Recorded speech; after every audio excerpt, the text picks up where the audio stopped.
until we had this information about chimpanzees, it was possible to believe that the psychology behind warfare was totally the result of some kind of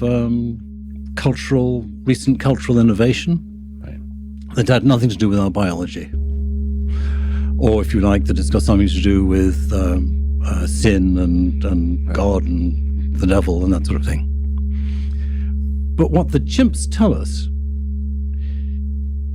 after we think carefully about it, is that it seems undoubtedly the case that our evolutionary psychology has given us the same kind of attitude towards violence as occurred in chimpanzees.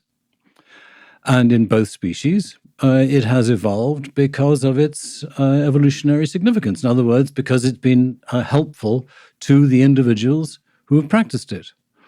And now we know that, as I mentioned, other species do this as well. In fact, wolves, which this is a really kind of ironical observation. Konrad Lorenz, who I mentioned, had been the person who thought that human aggression in the form of killing members of our own species was unique to our species. He was a great fan of wolves. He studied wolves. And in captivity, he noted that wolves are very unlikely to harm each other in spats among members of the same group. What happens is that one of them will roll over and present their neck, much as you see in a dog park nowadays, and the other might put their jaws on the neck but will not bite. Mm-hmm.